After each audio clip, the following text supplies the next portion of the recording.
Salmo 36. A transgressão do ímpio diz no íntimo do meu coração: não há temor de Deus perante os seus olhos.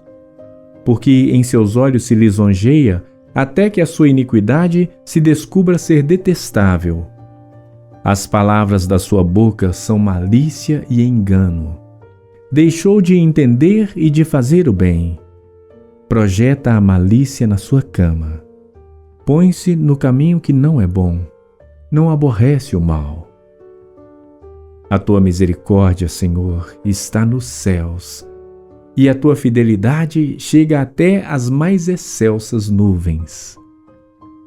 A tua justiça é como as grandes montanhas. Os teus juízos são um grande abismo. Senhor, tu conservas os homens e os animais.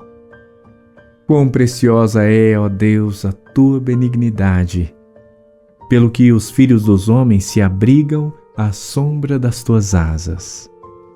Eles se fartarão da gordura da tua casa e os farás beber da corrente das tuas delícias. Porque em ti está o manancial da vida. Na tua luz veremos a luz. Estende a tua benignidade sobre os que te conhecem e a tua justiça sobre os retos de coração.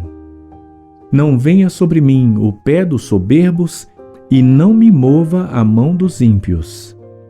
Ali caem os que praticam a iniquidade.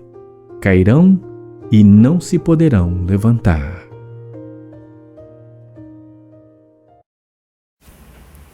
A paz do Senhor Jesus, amados irmãos, aqui quem vos fala é pastora Geise, que coopera na sede da Igreja Evangélica Pentecostal do Brasil para Cristo, na cidade do Gama, Distrito Federal. Eu quero agradecer a Deus por mais um dia e pelo privilégio que me tem dado de conversarmos uma porção de sua palavra. Agradeço também aos meus pastores, pastora Loide e pastor Gedeon Júnior, idealizador deste lindo projeto, por esta oportunidade.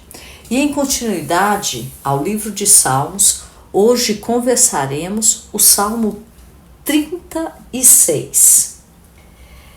A palavra do Senhor, no Salmo 36, nós vemos que é um salmo atribuído a Davi, o servo do Senhor. Davi reflete sobre a realidade do mal no mundo de Deus. Ele louva o caráter de Deus e, por fim, ele ora pedindo a Deus que o proteja do mal e que a seu tempo julgue os perversos. A sua solução para o problema tão perturbador do mal no mundo foi ser um adorador, não um filósofo, e assumir a responsabilidade pessoal de obedecer a Deus e de lhe servir. Se houvesse mais sal e luz neste mundo, haveria menos corrupção e escuridão na sociedade. No primeiro ponto que Davi trata, dos versículos 1 a 4, diz assim: há no meu íntimo um oráculo a respeito da maldade do ímpio.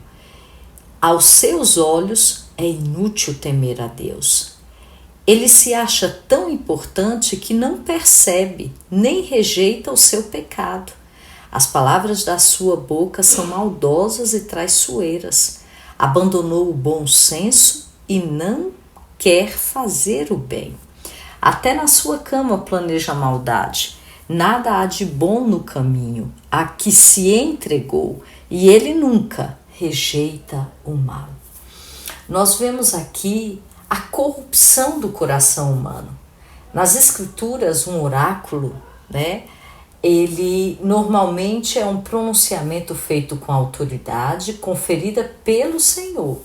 Porém, nesse caso, está pronunciando um oráculo nas profundezas do coração do pecador, e é o próprio pecado quem faz isto. E aqui o pecado, ele conversa com o pecador. E nós sabemos que o pecado nos engana e lisonjeia, dando-nos a falsa sensação de segurança, de que escapamos ou escaparemos, incólumes da nossa rebelião. O mundo nos diz para escutar o coração, mas se esquece do que nos fala Jeremias 17:9. Enganoso é o coração, mais do que todas as coisas, e desesperadamente corrupto. Quem o conhecerá? É evidente que a segurança arrogante do pecador tem consequências trágicas, a começar pela ausência do temor ao Senhor, que é o que nos diz no versículo 1. Há no meu íntimo um oráculo, né, a respeito da maldade do ímpio, e aos seus olhos é inútil temer ao Senhor.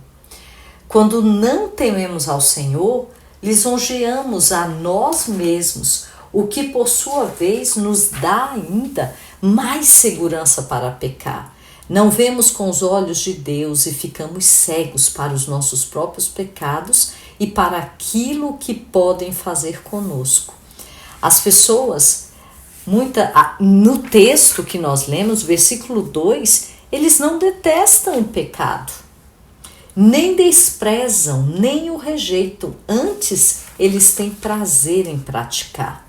E quando perdem o temor do Senhor, eles começam a perder também todas as coisas importantes de um bom caráter e conduta. Afinal, amados, de um coração pecaminoso brotam palavras e atos pecaminosos. Ao invés de agir com sabedoria, essas pessoas se dispõem a fazer o mal. Ao invés de meditarem sobre a verdade de Deus em seu leito, elas tramam conspirações perversas no coração. Elas não conseguem relaxar e nem pegar no sono, até haverem maquinado uma nova intriga. O coração corrupto gerou uma consciência corrupta, uma mente confusa e uma vontade absolutamente pervertida. Nós vamos olhar aqui dos versículos 5 a 9. Nós vamos ver o caráter do coração de Deus. O versículo 5 diz assim: o teu amor, Senhor, chega até os céus, a tua fidelidade até as nuvens. A tua justiça é firme como as altas montanhas e as tuas decisões insondáveis como o grande mar. Tu, Senhor, preservas tanto os homens quanto os animais. Como é precioso o teu amor, ó Deus! Os homens encontram refúgio à sombra de tuas asas. Eles se banqueteiam na fartura da tua casa. Tu lhes darás de beber do teu rio de delícias, pois em ti, a fonte da vida, graças à tua luz, vemos a luz. Quando nós vemos nestes textos, Davi, ele age com sabedoria ao parar para observar os pecadores e ao começar a voltar a sua atenção para a glória do Senhor.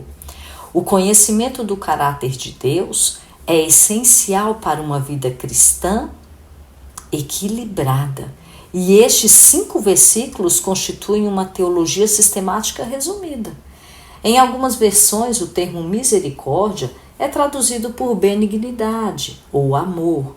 Algumas traduções sugerem amor pactual ou amor inabalável.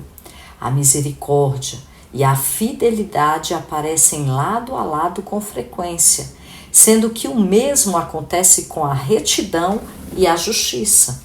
A misericórdia e a fidelidade de Deus são ilimitadas, como o céu, sua retidão é firme, como as montanhas, e os seus juízos, a justiça, são inesgotáveis e misteriosos como as profundezas do oceano. E, no entanto, apesar de toda essa grandeza, ele cuida de pessoas como eu, como você, e de animais na terra. Que Deus bondoso, e generoso. Sua misericórdia é inestimável, pois seu filho precisou morrer para salvar o mundo que estava perdido. O lugar onde os homens se acolhem à sombra de tuas asas é provavelmente o Santo dos Santos, no santuário do Senhor, pois a casa de Deus é mencionada aqui, no versículo 8. A sombra de Deus dá mais proteção do que os exércitos do mundo. Em Salmos 90, de 1 a 4, nós vemos a imagem de uma galinha protegendo seus pitainhos com as asas abertas.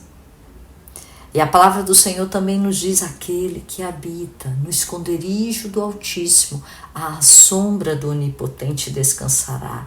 Ali tem proteção, ali tem refúgio. E os sacerdotes, nós vemos que eles recebiam determinadas porções de alguns sacrifícios para a própria alimentação e as consumiam no santuário. Porém, Davi vê todo o povo de Deus banqueteando na casa de Deus, onde há abundância de comida e de água. Temos também aqui a imagem do rio do Senhor, que sacia toda a sede, que pode ser encontrada com frequência, nas escrituras ali em Salmos 46, nós vemos que há um rio, que ele flui da cidade de Deus, vem da morada do Altíssimo, e esse rio nos traz paz, O termo, quando se fala em delícias, no versículo 8, vem do mesmo radical hebraico que Éden, que significa deleite, prazer.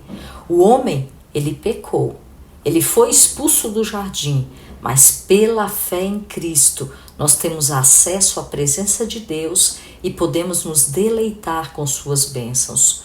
O rio do versículo 8 nos faz lembrar os rios do Éden.